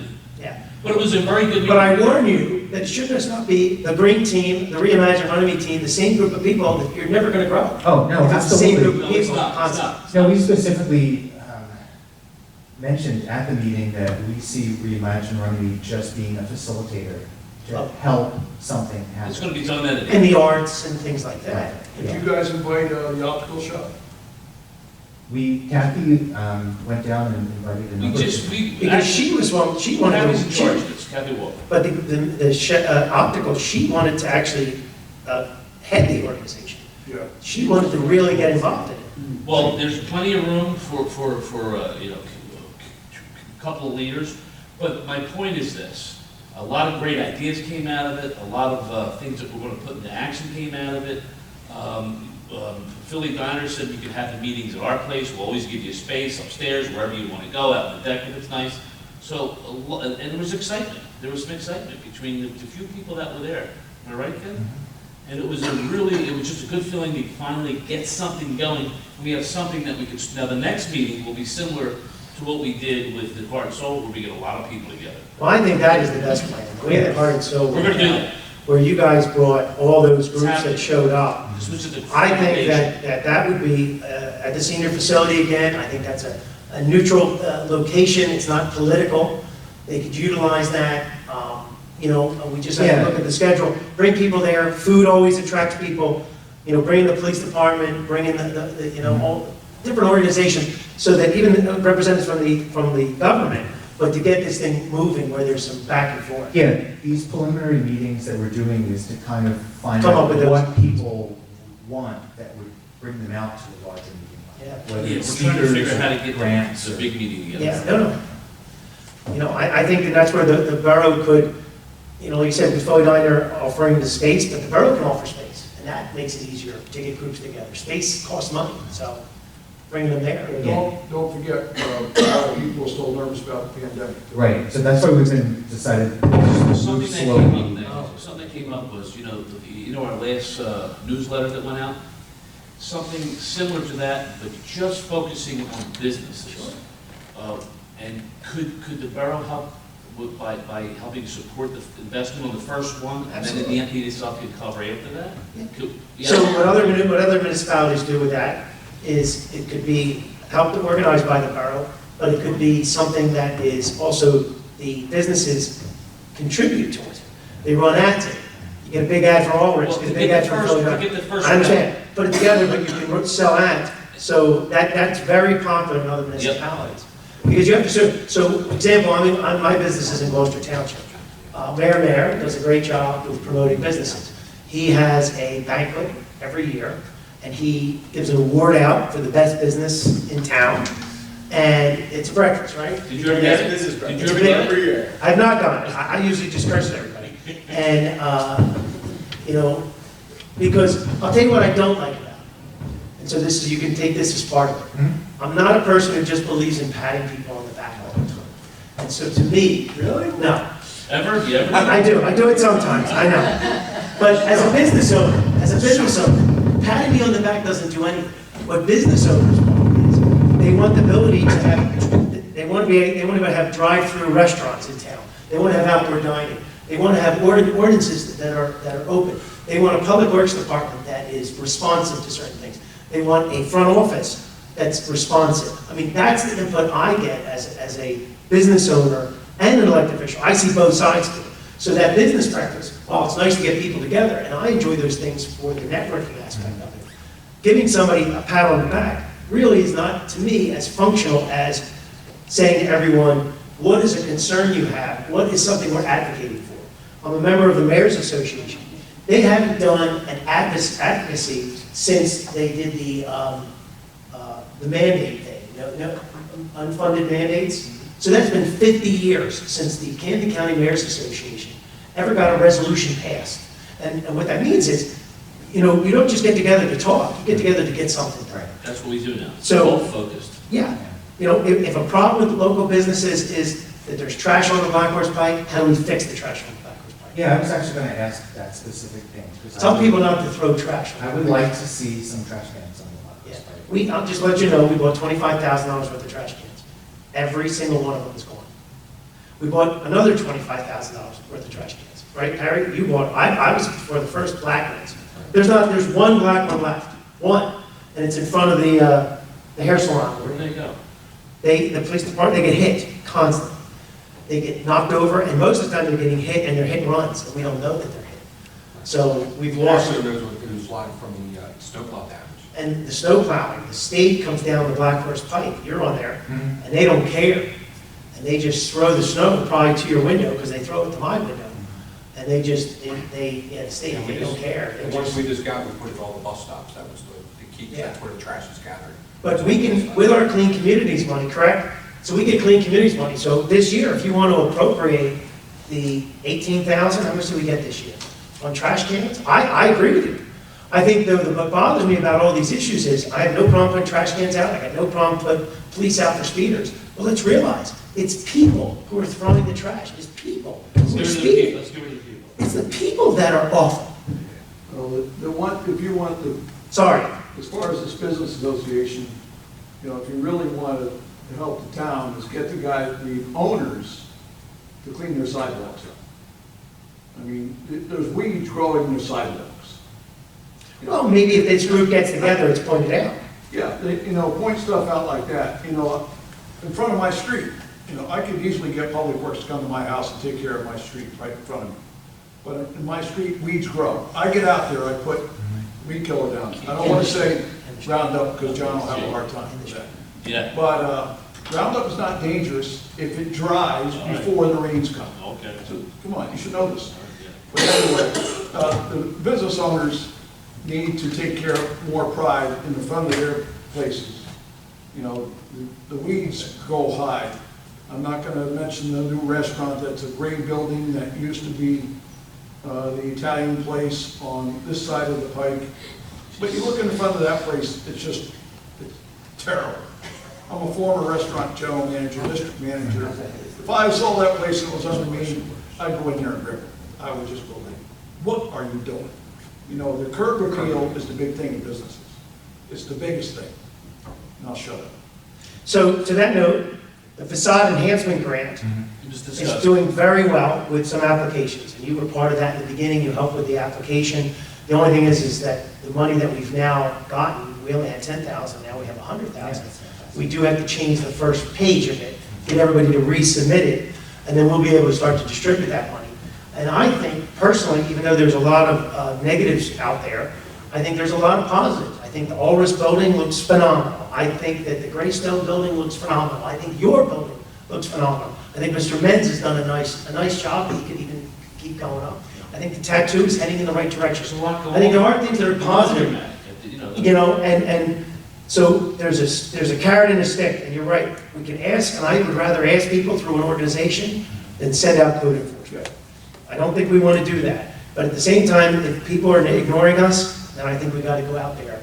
And you know that. I know you talk to people, and we just have to try to convince them. But let's realize that these people, we have to get them to buy into whatever we think we're trying to do. So I guess what I'm asking, do we have the borough support to help get this? We're going to go electronic because it's less expensive too with the new brochure that we're going to put out.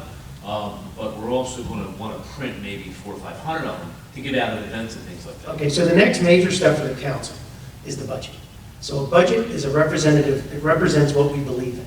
So this council has always been good at putting money into different departments. We've done a great job, I think, in public works. We've supported the police department, we've supported the fire department, we've supported recreation. There's not a single department that this council, since I've been here with all of you, we've not put money into things. We put money into art, which was never done in the borough of Runnemede, in the history of the borough. We realize we're missing the business piece. So listen, Here it is. You're the finance director. It's in the budget. So on the budget, when Shelley gives us all these lines, we add a line that says business development, economic development. We add a line for art. We add a line for sustainability. In the budget, we do this. Now, where it comes out, typically I like to take things out of clerk salary and wage account, and that's where we Thank you, Mayor. That's where it goes. It's in the budget. Good. Thank you very much. Yeah. And just to be clear, Mr. Finance, we have not even used all the money in art fund. In all 3 years, We're going up. when we start putting the money in there, The truth we've is, never used all that the money. truth is, we also want to be gluttons. We didn't want to be gluttons. And we're not. That's because we're trying to be very frugal. Like one of the things that I've noticed being an artist involved in public art, the arts money always gets stretched the furthest because we are very, we think about what we're going to do. You're frugal, that's what you're saying. Yes, we are being very frugal. We're being, and I've been saying. But I would like to see it spent first. Okay.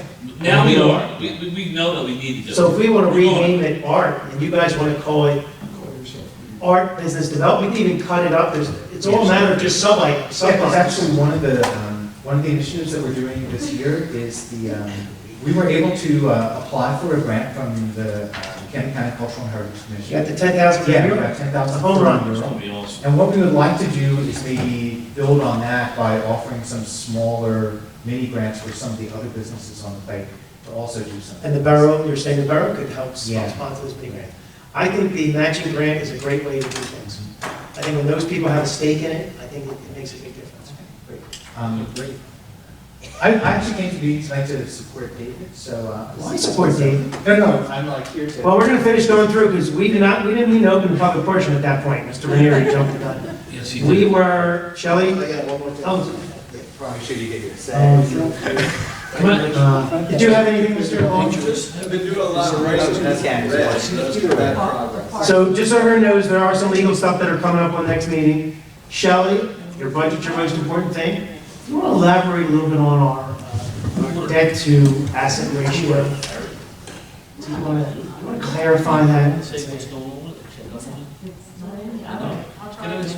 Anything else, Mr. Straven? Mr. Baser, do you want to do your report so you don't have to do it at the next meeting? Use your microphone too. Use your microphone. You better use your microphone. Nora's not here, don't worry about it. What was that? I thought you were yelling at me. Can you talk to her, Chief? I submitted my report in writing. Oh, we need margaritas here. Progress. That's Or should I defer to Harry since that's the way we're going tonight? Did you want to say anything tonight? We already went over CDBG. The biggest thing I had was the CDBG, which we talked about, so it's already taken care of. Just progress on everything, the roads that we're working on, surveys complete, we're working on existing conditions-based plans. When do you think you'll have plans ready for bid? I know you hate deadlines, but Eleanor's not here, so let me. I mean, we're hoping to get it out for bid this spring, so that we're under construction this summer. So you'll have both the road program for Matterport Powers and Forest, and you'll have the manhole covers. Yes, manholes. the manhole covers, the survey's done, we're doing that, that's our first priority. I would say manholes are That's our first. first priority, and that's going. County's going to be ahead of us very quickly. We've been working with Harry on that, so we have the scope of work, we just have to put it together, have a detour plan set up, and we'll be ready to go. Okay. And that should be within the next couple of weeks going out to bid for that. All right, I see you wrote on here, open space application, DFW Park, do you agree with that? Yeah, I still have to look into that, because in Magnolia, the girls softball own their property, but. No. It's actually Little League that always does the application, and it is borough property. Yeah. So, So, but they would do the application, and we did the resolution to approve. We had, So Magnolia is literally doesn't own the land, just like us. We own the land, Magnolia owns the land. I met with Derek, and preliminary budget is $75,000 for that part, Okay. just so you know. Well, that's what I say, if we get 25, and then the borough puts up 25, that's a win. Just so you know that part. Yeah.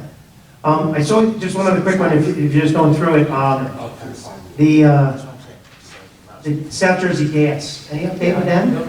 They went silent? They went silent. I thought that was pretty nice. Actually, I thought you were. So, yeah, I have not heard anything back from them. No, they're probably going down to Blackbird Pike, they don't care. That's fine with me. Mrs. Kelly talking? No. Actually, okay. Mark was nicer than me, and then I was pretty nice, and Harry, you didn't get, did you get off the meeting? You were listening, you didn't interject. No, you were handling everything Okay. very well. I was trying to be too nice, I was going for the compromise right away. You went for compromise, I didn't go for compromise. Just so everybody knows, the South Jersey Gas wants us to give them an acre of land. Our assessor felt that it was worth $40,000. I felt they should pay us what the assessor says it was worth. They offered us $5,000, and I thought that was ignorant. And, you know, You haven't heard back? and then Mark went and raised to 30, which I don't know where that is. We discussed that. We discussed it, I didn't. At the council meeting, we discussed that, I didn't do that on my own. So we thought we would be meeting at 20. So we- But they hadn't even called us, which is disappointing. You want to reach out? Because she called you like 17 times. Sure. Did you have You guys in one? Runnemede would be happy to buy the land for $5,000 to make more green space. Yeah. How's that sound? Yeah, well, it was an underground easement. They just wanted to, but we wouldn't be able to utilize that land, which was fine. But if we wanted to put park lights up, we couldn't do that, right? We would be maybe hindered on things like that. It would depend on the language of the. Yeah, because they would have to have access to dig. Did you want to do anything else, Mark? I think we covered everything. Okay. Nice. Harry has Chief? Real quick. One thing, for Tuesday's meeting, the shared service that we pulled back in January, Chiselhurst for the shared service, I'd like to actually put that back in Okay. motion. I got no problem with it, as long as Joyce gets Which it. one was this? I'll touch base with you tomorrow. Do they owe us any money? Are we all good? Or 84, They owe us money? we had bills to them from the last, actually from yesterday and today. What was it for? Chiselhurst shared service for Yeah, but there sewer. was many. Sewer. I got I'll one back from them today for the Vector truck. Right. I'll touch base with the one that you had written. I have it in the office, I'll give you the number. Was that the end of December or It was January. January? And Mark, you're going to do the project description for him? Yes. Okay. Okay. Chief? Yeah, two things. One, we're in the process, I had Trollman Marchese working with our webmaster to upgrade our website. I Yeah. wanted to do that, I want to spruce it up a little bit. Something better already. Yeah, we're going to take more pictures, add more stuff nice to it. And number two, just some of the things I was looking at, I attended Gloucester Township's open house, an open house job, I'm very, very impressed with it. And you know, from the AG, it's something good to have, and I sent you guys an email, we're gonna have one, our first ever. We're gonna do a little different, we're gonna incorporate the fire and EMS in, we're gonna have a Runnemede open house from 6 to 8 on March 9th in here, have our table laid out with our banner, maybe some pamphlets, I'll throw out some donuts and coffee. Yes, it gives us an opportunity to speak to people about how maybe become a crossing guard, a SLEO 1, SLEO 2, or a full-time officer if they have questions. I went to Gloucester Townships and I thought it was awesome. Are you coordinating with EMS at all, or fire? We're gonna have here something here too? Yep, yeah, and nobody else incorporated that, but I thought it was, you know, a good thing to do together, to, you know, give them the opportunity to come out here and, you know, our guys will be walking around in our dress uniforms to address some people. Yeah, this is how you get into it, this is what you have to do. Gives us a chance to get out there. I've never seen it in my career, and it's something you could do. I hope it's a success. Yeah, sure, we're blasting it, you know, if you get 15 people, 20. Use that social media, it makes a difference. Oh, yeah. You get 150 people, 125, that's impressive numbers.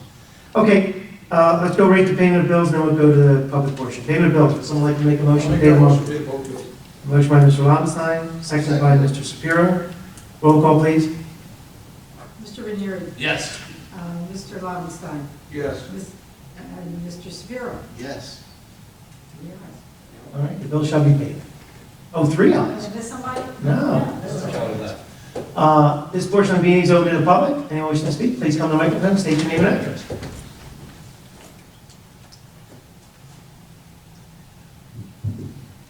Good evening. My name is David Steinberg. I live at 825 East Lemons Bridge Road, apartment number 313, Runnymede House. Let's talk about the labyrinth. Where we are right now is that, I'm sure, I don't know if anyone has not been there, but where we are right now is that the benches are in the process of being installed. The only thing left we need to do is secure the verticals onto the uprights. And we're going to do that as soon as, I know Ed White has had some difficulties with some family difficulties. So I'm waiting. It looked good. Pardon me? The foundations looked good. The foundation does look good, yes, it does. But they weren't even? Is that what's happening? No. You just got more. You mortar them, okay. They're going to be mortared. Oh. They'll be mortared. But until then, all the cones will be up and the tape, et cetera, et cetera. Yeah, no complaints. Now, the situation has come up with respect to this, to the benches, is that we have 8 benches. We have 10, possibly 11, maybe even 12 people that would like them. So we were talking about what we would plan to do with respect to that. And here's an idea that came up. I'd like to run it past you, just discuss it with you, and see what the will of the council is. We thought instead of the benches, we thought that it might be a good idea to have boulders, large boulders, people considering, placed in various spots in the in and around where the trail's located, or in and around where the park is located. Can I stop you for a second though? Mr. Ranieri and I, didn't we just have a resident who wanted to donate a bench? Yeah. Would you be opposed to just benches throughout the park and plaques? Because we were touched, someone touched base to us, someone had passed, they wanted to put a bench in the park with their name. Because actual benches would be, boulders is a neat idea, but we actually have a demand, I believe, for benches. The reason Dave is saying the boulders is because you don't have the excavation, you don't have the foundation and the footing and all that, and the mortaring would be a lot less expensive than just drop a boulder and put a tag. What's up, Dave? How big of a boulder were you thinking of? Well, I've been in touch with the company that provided all the benches to us. They were supposed to get back to me yesterday, they were supposed to get back to me today. I haven't had a chance to follow up with them. Yeah, samples and costs. I can't imagine that a boulder is not the same amount, if not more work. That's than what a I bench. thought. I initially said the same Yeah, thing. if They're it's very not- heavy, just to maneuver them around. Yeah, to get back into the wood area. Yeah. Harry? That one section, we got the bridges, so we can't, have the equipment and stuff. It's a little hairy. How heavy would that be? Do you have any idea? Boulder? I'm talking about to go over the bridges. Oh, we have no equipment to go over those bridges with that. They're not rated for They're pedestrian, they're not for equipment. Okay, so anything we would do boulder wise would have to be on this side of the bridges, correct? Okay, so we'd have to take a look. It's a neat idea. Yeah, So I haven't even checked out the. Well, while we're locations. talking about it, and we have the need for people wanting to invest in the community, and they want benches, Right. they send one our way, you've got a few extra people. I would love to see. Can we if place you- them at different lookout points? Why don't you guys figure out where they go? We've got this woman who wants to do one. If you've got 4 Why more don't we- people. We can identify some sites and bring it to council, how's that? Yeah, just pick them along. I mean, I think you guys can figure out some stuff and then, because Harry does have to maintain those paths. If we can put them in a way that the area is easily maintained, maybe I thought you wanted to put one facing the water. I thought there was, there's some other spots. Yeah, we'd have to scope out the locations. Yeah. And Max replace the ones that are existing down there with the ones. There are a couple that are in poor condition, maybe that's a start. And then the only thing I would say is we need a policy So say we put a plaque on that for a bench. Is that for eternity, or is it for a period of time? The reason I bring that up is because, things don't last. Well, let me just tell you why I say it's not for eternity. Ocean City and the boardwalks have learned a long time ago that it's only for a period of time because they need to be replaced. So we need to come up with some type of, so we let the Pat family know. Yeah, that's good. Probably the sure place. But even like when we want to do banners on the Black Horse Pike, they don't last forever. Oh, that's true. So we say to someone, you donate a banner, but we say it's only good for 3 or 4 seasons. Same way with the benches. Same way with the benches, they're good for 10 years or something to that Add the effect. number to it. Ooh. So think about that or learn about that. But Dave, I think, because John's been trying to get benches down there for a while. And I think the community along the Black Horse Pike is missing benches. We're missing benches all over the prop, all over the. We want to take a look at other. I mean, I think the stones are great, but I don't think they work other places. But Oh, you're saying just benches anywhere, we can have people purchase them and Why not? dedicated to them? Yeah. Okay. we have an advantage. We have all I'm these. looking at that. We've got the Runnemede Lake Park that has nothing. We have the Middle Park that has minimal. We have the girls softball and all around that. We own all this land now. We have the VFW playground. We have all these properties that we need to invest in. Yeah, and there are 2 scattered sites throughout the community as well. That may not be buildable, but certainly you could have a bench, maybe a little bit of landscaping there, as a little public, Harry, did you want to say little public park this A block away from Kenton, Washington. Yeah, look at That corner. Yeah, we gotta do something We there. gotta do something there, because that tree's gotta come down because it's dead. And Yeah, so it's I just have gonna be actually dead. a question about that. Were some of those trees planted for the bicentennial? They were. Yeah, so. That might be a great project to tie it into. Yeah. It was, and from what my research, and you might have better research, it was originally dedicated as Independence Park. Okay. So that's the little bit that I've learned. And so you're right, the Independence is coming up 26. If I'm still mayor, we can maybe get this park done. If I'm not mayor, I really don't care. We feed the pigeons at the park.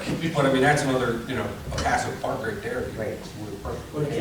Yeah, and there's a spot right as coming into the shopping center where I live. I think it's owned by the sewer. Okay, yeah, that is another spot down a little bit from its been You're right. by the apartments. Yep, those are Also owned by the on borough. too. So maybe some idea can come up where instead of a permanent thing, maybe we can have something that's movable from one place to another. I mean, there are all kinds of different opportunities.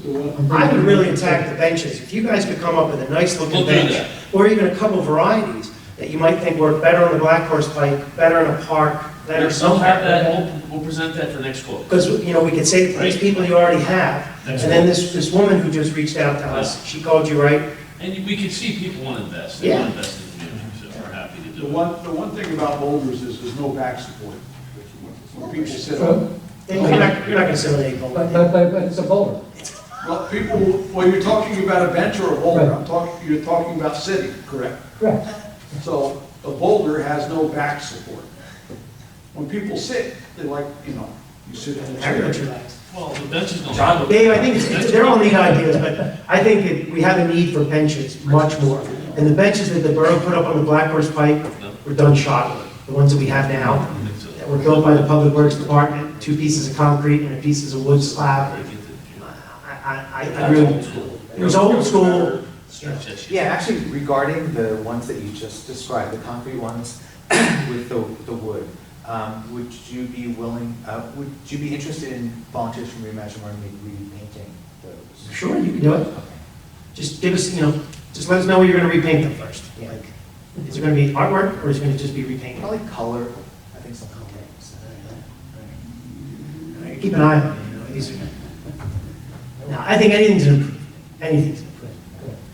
But don't you think they should be replaced, though? They should be. It would be great if you could replace them, but Yeah. there's always like, in the meantime, Yeah. because it takes a while. Well, the only thing is they have foundations, though. See, your point about there already is a foundation. So you could buy a nice looking bench, and then it would just be a matter of bolting it to that existing foundation, which I do agree with you, there is some work. But you've probably got 5 or 6 of them that we can replace immediately. Let's work on those. But I like your idea that you've got these 4 people. Green Acres, well, the park needs benches around that. No question about it. Right, Dave, great. So I figured that, I'm on the green team over the Reimagine Runnemede, I'm trying to bring. Are you in the business roundtable too? No. I'm sorry. I don't have a business. He has to sleep. He has to sleep once in a while. Maybe that's a two-way thing. That's my problem, not yours. Yeah, I'm always looking for ideas and things to improve things, jazz it up. I would love to see in Blackbird's Pike a central theme that maybe somebody professionally can possibly draw up that the business association can take a look at and see if they like it. If they don't like it, then maybe they have some other ideas themselves. But in my head, I'm thinking maybe something like an English village kind of approach architecturally. It may be something with artists, maybe something with antiques. There are all different kinds of possibilities. And every town in South Jersey has their own unique way of expressing themselves. Collingswood, even Westmont's getting into it, Haddonfield, Moorestown, this kind of thing. So Runnemede needs our own means for being able to do this too. So I'm always looking at ideas that can reflect who we are to the outside world. Well, I think bringing the business community, that's, getting them a part of it. As we know, there's the business owners, they're hard to get involved. So if you can figure that out, that's the This case. is the last thing I want to interject, the banners, because we talked about the banners in the boroughs for Black History Month, Pride Week, maybe buying 6, and then other people can invest. The Yes. town can invest in their own flags. Is that information going to come out soon? We'll talk about that maybe in a newsletter to the What public? information? How we're going to work that program. So once again, the budget would be the first place. Because if we're going to finance buying some banners, that could be through art, or that could be through this business. So it's in the budget. The second thing is we don't have to reinvent the wheel. Other towns do this all the time. Come up with how long the banners are going to last for. A standard design where the person's name goes on it. And then there's companies where we would just send it all, they would print it, and then Public Works would install it. So we just want to make sure that it's either net neutral to us, or if there are things that the borough wants to support, like some of these Read Across America, if you want to start having the things that are specific. Your idea of a central area where we're constantly changing the banners is a neat area where 6 or 7 banners in that central zone, which I would hope you guys think is, between your building and this building, that central zone is really here. And then if we focus on this, come up with it. Some of the banners you drew before were phenomenal. And we did it the one year. Remember, we did them up and down the pike, and we had names on the bottom. But they get tattered, and you get yelled at if you don't explain very clearly how long they're going to last. And then you have to have a means of getting them again and doing that. So you want some help with this program? What program? The banners. How we're going It's not my program. Well, how are we going to present it to the community to let them know that they can invest and purchase? This is Passio handles the banners. Mayor. I know I'm the janitor, and I open the door. Yeah, I'm just saying, you've got a group of people who know a lot and can come up with information and, come up with this. We might be able to find the form that we did years ago where we did it. But towns do it all the time where they sell banners. The first step would be these companies where Harry buys the banners from. They had programs. And we know how much the brackets cost. We know how much the banners cost. And then the only thing we need to do is get the name put on the bottom. And I'll donate the name on the bottom. How's that? Yeah, that's fantastic. So I guess my question is who is the final authority on the aesthetic of the Blackbird's Pike in terms of Discounts. banners? All you have to do is show it. I don't think we've ever said no to anything. Okay. But the only reason we want to at least take a look at it is because A, we want to be conscientious of what we're doing on the properties. Right. We rent the lights from PSE&G. We have to pay for certain things. We have to buy things from certain vendors. As for the aesthetics, what you're doing is showing, there's these 20 banners right here. Well, these are going to be our focal point. We'll make sure Harry's got 20 brackets. He knows to get them put up. Yeah, I guess the reason I'm asking is, before when the focus was on the redevelopment zone, I did design a redevelopment zone. The Phoenix. The Phoenix, and that they never happened, so. Well, because it's funny you bring that up. There was a little discussion. I liked it, but there was a little discussion that we needed to get the business owners' input first before you put a redevelopment banner in front of someone's business. I remember specifically someone saying to me, well, if you put for example, when we did the banners before, Albano, Viola, and Raganese, they bought a banner, and they wanted it in front of their building. So there is something to be said. You wouldn't necessarily want a banner in front of your business that you didn't have some input in. So that would be the only thing. If we do this, I think we really need to get the business owners. Now, if they don't give their input, then they lose their voice. They don't. So there's a nice project for the Yeah, business group. the business group should focus on this banner. Yeah, I mean, currently, like, the Christmas decorations go up, and the And they go up a little business owners randomly. they have no input. No. So. No, not at this point, because we need to bridge that gap again. Quick history, the business organization got political, and that's what ended it. So we don't want it to be political. Because once you start picking sides, you're done. Yeah, John Massanova was there, so we heard some of the history. Oh, John showed up to your thing? Oh. Wow. Yeah, and then he left. Did he say nice things about me? Yeah. Well, I'm going to tell you what I did for him. Well, I'm going to say something I did for him on public record. He called me up, he badmouthed me, and sent me a nasty email. And I responded to him, and I disputed everything he said. And one of the things he disputed was he was paying a double sewer bill. He said he was paying a sewer bill for 2 businesses. I said, John, the sewer department will go investigate. If you only have 1 business, you should be only paying for 1. Mr. Moriarty went out there, did his investigation, and said there's only 1 business there. Pat, why didn't charge him for 2? Because he never told us. He never told us. He went down to 1 business. So we've adjusted his bill. So I treat everybody the same. People I'm not real thrilled with, exactly the same as people who I do like. So, you know that little speech I gave when we hired the police officer? No preferential treatment. Nothing that the general public is not entitled to. That's how we have to treat everybody equally. So with that, Massanova showed up.